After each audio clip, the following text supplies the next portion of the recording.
जय हिंद friends, welcome back to my YouTube channel भिन्न से ट्यूटोरियल। हम डिस्कस करने वाले हैं डीकंजेस्टेड ड्रग।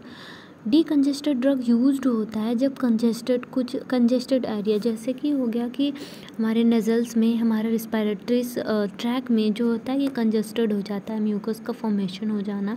ठीक है, तो जो एयर वे पासवेज है, ठीक है, पाथवे है, उसे प्रॉब्लम होना जाने और आने में। ठीक है, जो एयर है वो एक्सक्रीट आउट होने में, इनहेल होने में क्या होता है कि प्रॉब्लम होता है, कंजेस्टेड होता है उसे। ठीक है, कंजेस्टेड में जो होता है कि पाथवे जो होता है कि नैरो हो जाना। ठीक है, कि नैरो हो जाना, जैसे कि ये पाथवे हो गया। ठीक है, नेजल कैविटीज़ हो गई, या बोल सकते हैं रिस्पायरेटरी पाथवे हो गया। ठीक है, इसमें क्या होना, कंजेस्टेड हो जाना। ठीक है, कंजेस्टेड कैसे होगा, जैसे म्यूकस का फॉर्मेशन हो गया। ठीक है, म्यूकस का फॉर्मेशन हो गया, यहाँ पे एलर्जी की वजह से क्या हो गया कि एडीमा कॉज कर दिया। ठीक है, एलर्जिक्स की वजह से क्या होता है कि म्यूकस का फॉर्मेशन होते ही जाता है। ठीक है, तो क्या होता है कि म्यूकस का फॉर्मेशन तो हो रहा है, वो सैलो नहीं हो रहा है या स्क्रीट आउट नहीं हो रहा है बाहर की तरफ, वहीं पे स्टीफनेस हो गया है, कड़क हो गया, वहीं पे स्ट्रिंग हो गया है। ठीक है, तो क्या होगा कि वहाँ पे क्या होगा, कंजेस्टेड हो जाएगा। ठीक है, एयर वे जाने और आने में क्या होगा कि प्रॉब्लम होगा, उसे कंजेस्टेड फील होगा। ठीक है, सीधे से हम समझ सकते हैं, जैसे कि हम कोई बस में है, जैसे हमारा कॉलेज बस हो गया। ठीक है, हम पीछे बैठे हैं। ठीक है, और यहाँ पे सब स्टूडेंट्स क्या हुए हैं, खड़े हुए हैं। ठीक है, तो यहाँ से हमें निकलने में क्या होगा कि कंजेस्टेड होगा, प्रॉब्लम्स होंगी। ठीक है, हमें जाना है, निकल के बाहर जाना है। ठीक है, तो यहाँ से जाने में कंजेस्टेड होगी, तो जो होगा कि जो कंडक्टर होगा, या बोल सकते हैं कि जो भी होगा, ठीक है, वो क्या करेगा कि डीकंजेस्टेड करेगा, इस कंजेस्टेड एरिया को खाली करवाएगा, ताकि पीछे के जो बच्चे हैं वो निकल जाए अच्छे से। इन सबको एडजस्ट करेगा, या बोल सकते बाहर निकालेगा, कैसे भी करके कंजेस्टेड कराएगा। जो कंजेस्टेड एरिया उसे क्लियर कराएगा, तो उसी को कहेंगे डीकंजेस्टेड। कंजेस्टेड एरिया को क्लियर कराना ही डीकंजेस्टेड बोलते हैं। ठीक है, ये मेडिसिन्स क्या करती हैं, जो भी स्ट्रिंग हो गए हैं, सैलो नहीं हो पा रहा है। ठीक है, एयर पाथवे जो होता है कि वो नैरो हो जा रहा है। ठीक है, और वो बोल सकते हैं कि जो वहाँ की वेसल्स है, ब्लड फ्लो है, वो ज़्यादा हो जाती हैं, और जो होता है कि वैसो कॉन्स्ट्रिक्शंस जो हो रही हैं वो ज़्यादा हो जा रही हैं, वो सिकुड़ जा रही हैं नसें वहाँ की, जिसकी वजह से क्या होगा कि जो जाने और जो भी एयर पाथवे है उसे जाने में, या नेजल्स कैविटी में क्या हो रहा है, स्टिफनेस हो जा रहा है, तो हम सैलो नहीं कर पा रहे हैं। ठीक है, म्यूकस फॉर्मेशन भी नहीं हो पा रहा है। ठीक है, तो उसको क्लियर कराने के लिए ये डीकंजेस्टेड ड्रग देते हैं। ठीक है, तो let's start the video. First one देखते हैं, इंट्रोडक्शंस क्या है। This medicines use to relieve nasals congested, nasals में कंजेशन हो गया। ठीक है, कंजेशन को ट्रीट करना। ठीक है, जैसे नेजल्स में कैसे कंजेशन हो गया, जैसे कि हमें इन्फ्लामेशन हो जाना। ठीक है, जैसे साइनोसाइटिस, साइनस है हमारा नेजल का जो पार्ट होता है, साइनस। ठीक है, यहाँ पे आई हो गया। ठीक है, यहाँ पे साइनोसाइटिस हो जाना, यहाँ पे इन्फ्लामेशन हो जाना, इन्फेक्शंस हो जाना। ठीक है, तो क्या होगा कि जो इसके वजह से स्टीफनेस हो जाता है, नेज़ल जो होता है स्टीफनेस हो जाता है। इसके वजह से क्या होते हैं, हम नेज़ल से क्या होता है कि सांस को नहीं ले पाते, बोल सकते हैं एयर को इनहेल नहीं कर पाते। ठीक है, वहाँ पे कंजेस्टेड हो जाना है, पेन होने लगता है। ठीक है, तो स्ट्रिंग हो जाता है, तो सैलो नहीं कर पाते, वो प्रॉब्लम क्रिएट होंगी। जैसे नेजल्स कैविटीज़ में हो गई म्यूकस का फॉर्मेशन, वहाँ पे वो म्यूकस जो होती हैं वहीं पे क्या होती है, स्टिफ हो जाती हैं, कड़क हो जाती है, बोल सकते हैं स्ट्रिंग हो जाती है, वहीं पे प्रेजेंट हो जाती हैं, वो सैलो नहीं होती हैं। तो उस एरिया को क्लियर करने के लिए डीकंजेस्टेड एरिया को बोल सकते हैं, कंजेस्टेड एरिया को क्लियर करने के लिए डीकंजेस्टेड मतलब जो कंजेस्टेड एरिया है उसे क्लीन करना। वो मेडिसिन इसलिए देते हैं ताकि वो इजीली हम एयर को ट्रांसपोर्ट कर सके, एयर इनहेल कर सकते हैं, और जो हमारा ब्रीथिंग पैटर्न है वो मेंटेन हो जाए और नॉर्मल हो जाए। ठीक है, नेक्स्ट देख लेते हैं कि जो डीकंजेस्टेड मेडिसिन आती हैं उनका मैकेनिज्म ऑफ एक्शन क्या है। ठीक है, तो इनका मैकेनिज्म ऑफ एक्शन जो होता है कि फर्स्ट वन होता है कि वैसो कॉन्स्ट्रिक्शंस। ये मेडिसिन्स क्या करती हैं कि vaso constrictions reducing blood flow, जो ब्लड फ्लो है वैसो कॉन्स्ट्रिक्ट हो रहा है। ठीक है, सिकुड़ रहा है। ठीक है, उसको रिड्यूस करना। ठीक है, और ब्लड फ्लो को रिड्यूस करना। नेज़ल पैथवे जो होता है, पैसेज जो होता है, विच इज़ द जो नेज़ल पैसेज है। ठीक है, पैसेज पाथवे जो भी है उसमें जो होता है कि उनका ब्लड फ्लो, उनका कॉन्स्ट्रिक्शंस उन्हें रोक देता है। ठीक है, जो सिकुड़नापन होता है, बोल सकते हैं सिकुड़ता है, जो नसें सिकुड़ती हैं। ठीक है, जो वहाँ की एरियाज टिश्यूज़ एंड मसल्स जो होती हैं वो सिकुड़ती हैं, स्टीफनेस होती हैं, तो उन्हें रोकता है ये, ठीक है, उन्हें रोकेगा ताकि अच्छे से म्यूकस जो होते हैं कि कोई भी प्रॉब्लम एयर को इनहेल कर सके, सैलो कर सके जल्द, और कंजेस्टेड जो एरिया है वो डिकंजेस्ट हो सके, क्लियर हो सके, इसलिए ये मेडिसिन्स इसमें ऐसा फंक्शंस करती हैं, ठीक है। नेक्स्ट वन देखते हैं कि क्लासिफिकेशन ऑफ डिकंजेस्टेड मेडिसिन। तो क्लासिफिकेशन में 2 क्लासिफिकेशन एजेंट आते हैं इसमें। तो फर्स्ट वन होता है सिम्पैथोमाइमेटिक एजेंट और नेक्स्ट वन होता है एंटीहिस्टामिन। अब हमने एंटीहिस्टामिन नेक्स्ट वीडियो में, हमने पिछले वीडियो में क्या किया, डिस्कस किया है इजीली। एंटीहिस्टामिन आगे भी देखेंगे, इसका एक कंटेंट होगा, ठीक है। तो एंटीहिस्टामिन क्या करता है कि हिस्टामिन जो होता है कि हिस्टामिन क्या करता है, ट्रिगर करता है एलर्जी को, ठीक है। एलर्जिक रिएक्शंस जो भी हो गया, जैसे डस्ट, पॉलन वगैरह हो गया, एयर फ्लो हो गया, कोई भी फॉरेन पार्टिकल्स हो गया, उससे एलर्जी कॉज कर रहा है, तो ठीक है वो जा रहा है, ठीक है, हमारे नेजल्स में जा रहा है, बॉडी में जा रहा है, तो क्या करेगा, जो हिस्टामिन होता है, ठीक है, हिस्टामिन क्या करेगा, एलर्जी को कॉज करेगा, ठीक है। हिस्टामिन से बाइंड होके, अपने रिसेप्टर से बाइंड होके, ठीक है, एलर्जी को कॉज करेगा, ठीक है। तो ये हमारी हिस्टामिन इसमें इसलिए देते हैं कि जो पोलन से एलर्जी हो रही है, म्यूकस का फॉर्मेशन हो रहा है, स्टिफनेस हो रहा है, उससे प्रॉब्लम हो रही है, इन्फ्लेमेशन हो रहा है नेजल कैविटी में या एयर फ्लो में, तो वो हिस्टामिन क्या करेंगी, ये एंटी हिस्टामिन क्या करेगी, जो हिस्टामिन बाइंड हो रही है उसे बाइंड होने से प्रिवेंट करेगी। हमने नेक्स्ट वीडियो में भी डिस्कस किया है, ठीक है। प्रिवेंट करेंगी तो जो एलर्जी कॉज हो रही है वो स्टॉप हो जाएंगी और जो म्यूकस का फॉर्मेशन हो चुका होगा वो क्लियर हो जाएंगी, ठीक है। इसमें ये मेडिसिन्स ये फंक्शन करती हैं, ठीक है। फर्स्ट वन देख लेते हैं। नेक्स्ट सिम्पैथोमाइमेटिक, ये क्या करती है कि जो ब्लड फ्लो है उसको कम करना, रिड्यूस करना, उसको ट्रीट करना, और जो होता है कि कॉन्स्ट्रिक्शंस जो होता है वेसल कॉन्स्ट्रिक्शंस को रिड्यूस करना, ये हेल्प करती है इसमें, ठीक है। तो फर्स्ट वन इसमें जो ड्रग आता है स्यूडोफेड्रिन। जो स्यूडोफेड्रिन जो मेडिसिन्स होती हैं वो क्या होती है कि 2 फॉर्म में आती है, ड्रॉप फॉर्म में आती हैं, जैसे ड्रॉपर के थ्रू भी मेडिसिन पेशेंट को दे सकते हैं, ठीक है, ओरली भी दे सकते हैं। तो जो ड्रॉपर्स होते हैं बोल सकते हैं कि जो ओरली देते हैं मेडिसिन, ड्रॉपर तो 0.7 ऐसे कुछ करके देते हैं या माइक्रोग्राम्स करके ड्रॉपर में देते हैं, ठीक है ने। और जो होता है कि हमारा ओरली जो होता है वो क्या होता है कि 30 to 120 ग्राम्स देते हैं, ठीक है, पर डे देते हैं, ठीक है, ये ओरली देते हैं, ठीक है। ये मेनली किस में देते हैं, तो ये एलर्जी में मेन पेशेंट को ज़्यादा दिया जाता है, कोल्ड कफ हो गया, फीवर हो गया में, तो उसमें दिया जाता है। तो नेक्स्ट वन होता है कि फेनाइलेफ्रिन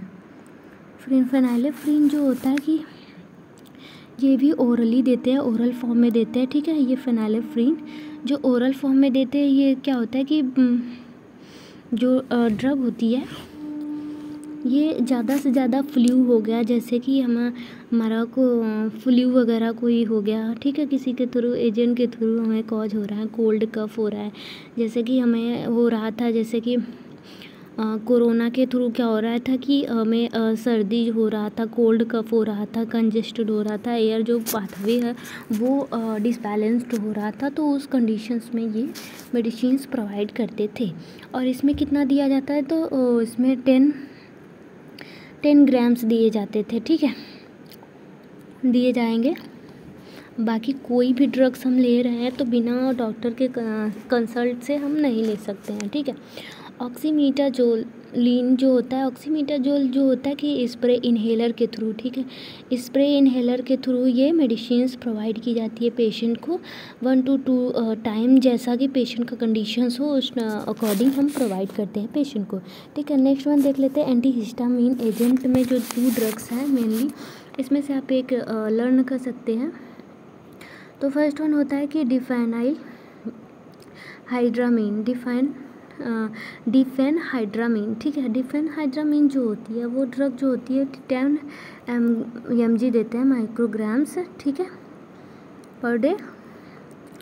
ये मेडिसिन्स जो होती है कि एलर्जीज, जैसे एलर्जिक साइन सिम्टम्स हो गए, फीवर्स वगैरह हो गए, उनमें हेल्प करती हैं। ये इंजेक्शंस के थ्रू देते हैं, ठीक है ये। और नेक्स्ट वन होता है कि लैराटाडीन जो मेडिसिन्स होती हैं, लैराटाडीन जो मेडिसिन्स हैं वो किस में देते हैं, तो ये जो होता है कि हम जैसे कि हमारा एलर्जी कोई भी आई में एलर्जीज हो रही हैं, ईचिंग्स हो रहा है, उसकी वजह से कोई भी एलर्जी, किसी भी प्रकार की एलर्जीज हो गई, लोराटाडीन उसमें देते हैं। जैसे पॉलन से एलर्जी है, डस्ट से एलर्जी है, अदर सब्सटेंसेस से एलर्जी, एयर से एलर्जी है, ठीक है, और एलर्जिन साइन सिम्टम्स में आ रहे हैं, ठीक है, तो उसमें ये मेडिसिन्स प्रोवाइड करते हैं। ये भी 10 ग्राम्स देते हैं, ठीक है, माइक्रोग्राम्स, 10 माइक्रोग्राम्स ओरली देते हैं, ये ओरली देते हैं। और जो होता है कि फर्स्ट वाला जो होता है कि इंजेक्शन के थ्रू देते हैं, ठीक है। नेक्स्ट वन देखते हैं इंडिकेशंस। ये मेडिसिन्स हम किस किस पेशेंट को दे सकते हैं। तो जैसे हमने मेडिसिन्स के साथ साथ उनका वर्क बता दिया, किस किस पेशेंट को कहाँ कहाँ ये ज़्यादा मेनली यूज होते हैं। तो फर्स्ट वन इसका देख लेते हैं, नॉर्मली कहाँ कहाँ देते हैं। तो नेज़ल कंजेस्टेंस, नेज़ल में कंजेशन हो गया है, नेज़ल में म्यूकस का फॉर्मेशन हो गया है, वहाँ पे स्टिफनेस वगैरह हो रही हैं, ठीक है, वहाँ का जो पाथवे है वो खुल नहीं रहा है, बोल सकते हैं नैरो हो गया है, ट्रांसपोर्टेशन रुक गया है, उसमें दे सकते हैं। साइनस प्रेशर्स, जैसे हेडेक वगैरह हो गए हैं साइनस प्रेशर से, तो उसमें दे सकते हैं, ठीक है। जैसे हमारा नेज़ल्स के जो साइनस होता है, ठीक है, उसमें जो होता है कि कंजेस्टेड हो गया है, उसमें प्रेशर उसका बढ़ गया है, जो कॉन्स्ट्रिक्शंस उसका बढ़ गया है वहाँ के मसल्स का, तो उसकी वजह से क्या होता है कि हेडेक होते हैं। जैसे कि हमने बताया हमारी 5 सेंसरीज जो होती हैं, आई जैसे ईयर्स हो गए और हेड हो गया, नोज़ हो गया, ठीक है, इसके जो नर्व्स होते हैं और जो पाथवे होता है कहीं ना कहीं मिला होता है, ठीक है, तो उसकी वजह से क्या होता है कि जैसे हमारे ईयर पेन हुआ तो उसके साथ साथ क्या होता है, हेडेक होगा, नोज़ पेन हुआ तो आई भी पेन होगा, आई पेन हुआ तो सब कुछ दर्द करने लगता है, ठीक है, तो ये प्रॉब्लम्स होती है, उसमें भी दे सकते हैं, ठीक है। साइनोसाइटिस, अगर साइनस में क्या होगा कि इन्फ्लेमेशन इन्फेक्शन हो गया है, तो हमने साइनोसाइटिस डिस्कस किया है, आप जाके देख सकते हैं मेडिकल सर्जिकल्स में, तो ये यहाँ नहीं पढ़ना है, ठीक है। साइनोसाइटिस में, साइनस में क्या होगा, इन्फ्लेमेशन इन्फेक्शंस हो गए हैं, ठीक है, वहाँ पे म्यूकस का फॉर्मेशन ही होगा, इन्फ्लेमेशंस होंगे तो एडिमा वगैरह कॉज करेगा, डीकंजेस्टेड कॉज ही करेगा, ठीक है, वहाँ का पाथवे नैरो होगा ही, ठीक है, उसमें दे सकते हैं। कोल्ड फ्लू वगैरह हो गया, हमें कोल्ड कफ होता है तब भी हमारा जो नोज़ होता है वो स्टिफनेस हो जाता है, ब्लॉक्ड हो जाता है, उसमें दे सकते हैं। एलर्जिक, कोई भी एलर्जिक रिएक्शंस वगैरह हैं उसमें दे सकते हैं, ठीक है। एलर्जन में जैसे हमने बताया था कि लोराटाडीन जो होता है कि एलर्जीज वगैरह में किसी भी प्रकार की एलर्जी हो गई, आई की एलर्जी, ईयर की एलर्जी, स्किन की एलर्जी, ठीक है, तो हमारे नेज़ल्स वगैरह में डस्ट की एलर्जीज वगैरह कोई भी हो गए हैं तो उसमें दे सकते हैं ये मेडिसिन। कंट्राइंडिकेशन, हम मेडिसिन किस किस में नहीं देते हैं, तो हाइपर सेंसिटिविटीज़, अगर हमें हाइपर सेंसिटिविटी है उस ड्रग के अगेंस्ट, तो क्या होगा कि जो हमारी एंटीबॉडी है हमें ही अफेक्ट करेंगी, ठीक है। नेक्स्ट वन होता है कि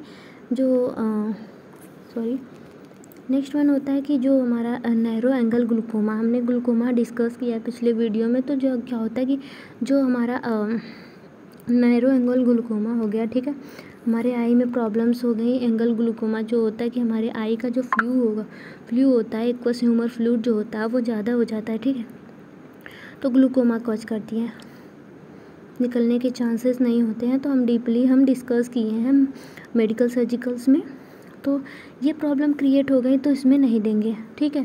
सेवरल कोरोनरी आर्टरियल डिजीज़, अगर several coronary artery disease cause कर रहा है तो उस कंडीशंस में हम नहीं दे सकते, क्योंकि जो होता है कि ये मेडिसिन्स देंगे तो जो होता है कि उसका जो डिजीज़ वगैरह की वजह से, कोरोनरी डिजीज़ के वगैरह की वजह से अगर प्रॉब्लम क्रिएट हो रहे हैं तो वहाँ का जो ब्लड प्रेशर होगा वो हाई होगा, जो कि अफेक्ट करेगा किडनी पे, लंग्स पे अफेक्ट करेगा, और भी फंक्शनिंग ऑर्गन पे अफेक्ट करेगा, फेल भी हो सकते हैं ऑर्गन्स, तो इसमें ये मेडिसिन नहीं देते हैं।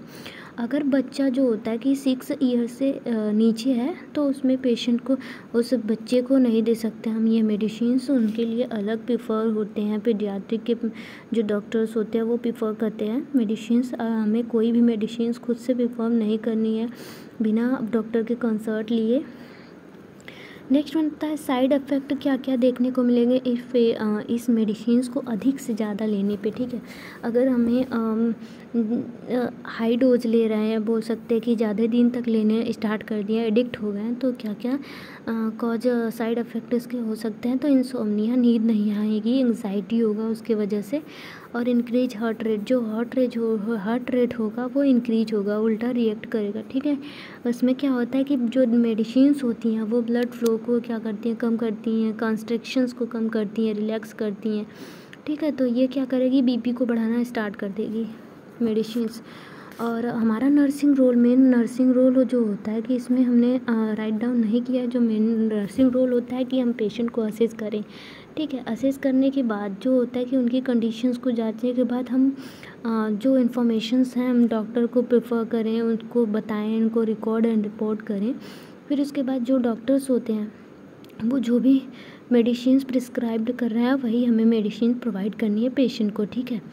और नेक्स्ट वन होता है कि हम मेडिसिन्स जब दे रहे हैं उनका मेडिसिन्स का जो मैन्युफैक्चरिंग डेट है, कितना डोज देना है, कितने टाइम तक देना है और किस पेशेंट का देना है, ये डॉक्यूमेंटेड करना है, डॉक्यूमेंट्री बनानी है उनकी।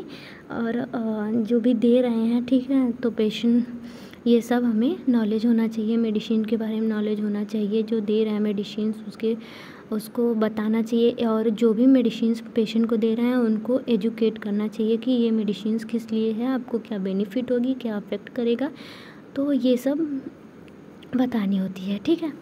तो thank you class, thank you very much. Next देखेंगे नेक्स्ट वीडियो में, तब के लिए बाय बाय।